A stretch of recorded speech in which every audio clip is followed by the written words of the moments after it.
Okay, as we have discussed already in the previous video about cell organelles, let us continue our next part. It is the last part of the cell organelles, that is centrosome. It is present only in the plant cells. और इसका function क्या है? Initiate और regulate cell division. जो भी cell में division होगी that is done by the centrosome. उसको इनिशिएट करना मीन्स स्टार्ट करना, और जो डिवीजन स्टार्ट हुई उसको रेगुलेट करना. It is present very close to the nucleus. जो सेंट्रोसोम है that is present near to the nucleus. Okay, cell division उसको इनिशिएट और रेगुलेट करना फंक्शन है सेंट्रोसोम का, और कहाँ प्रेजेंट है? Near nucleus.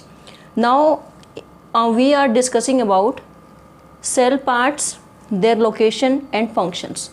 जो पार्ट हम कर चुके हैं like cell organelles, we will discuss now कि उनका सेल पार्ट कौन सा है, वो प्रेजेंट कहाँ पे है, डिस्क्रिप्शन क्या है, और उनके फंक्शंस क्या हैं. So here I written 4 cell part. Now their functions. Cell wall present कहाँ पे हैं? Only in the plants. Description outer most, it is made up of cellulose. As I tell earlier it is present only the plant cells. और इसका किसकी बनती है? It is made up of cellulose and its main function is to provide structural strength. Cellulose का main function क्या है? To provide structural strength to the plants. It is the main function of cellulose. Protects the cell from the temperature variations. जो भी environment में temperature variations आएंगी उनसे cell उनको plant से protect करना, high speed wind से और moisture से. These are the functions of the cell wall. Next is cell membrane. If I have written both, it means it is present only in both plant cells or animal cells. अब plant cell में कहाँ पे होगी? It will be the inside cell wall, cell membrane, or you can say plasma membrane, cell membrane or plasma membrane. In plants it will be present inside the cell wall, और animals में it is a thin outer semi permeable membrane. Okay, and plants में inside cell wall, और animals में क्या है? Thin outer semi permeable membrane. Why these membranes are there? These membranes are there because they will allow the entry and exit of the substances. जो भी cell के लिए beneficial है या हार्मफुल है उनको सेल में इन करना और सेल से रिमूव करना. नेक्स्ट, अब सेल मेम्ब्रेन का फंक्शन क्या है? allows exchange of selected substances. जो भी सेल के लिए बेनिफिशियल होंगे उनको सेल के अंदर बुलाना, और जो हार्मफुल है उनको सेल से रिमूव करना. Supports the cell, separates the cell from the environmental conditions. जो भी इन्वायरमेंट है एक्सटर्नल सेल का उसको सेपरेट करना आउटर से. Third is the nucleus. Presence कहाँ पे है? It will be present in the plant and animal cells both. Shape कैसी है? डिस्क्रिप्शन क्या है? It is oval shaped body. Shape कैसी होगी? Oval shaped.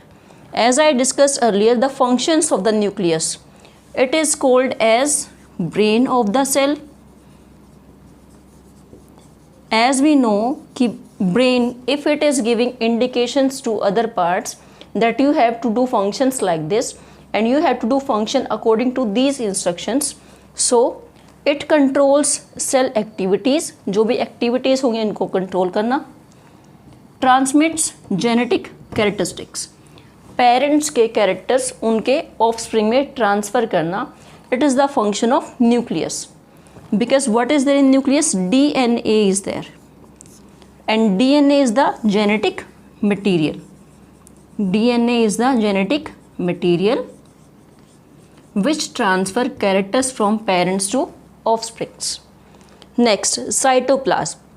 It is the jelly-like substance. Cytoplasm is jelly-like substance.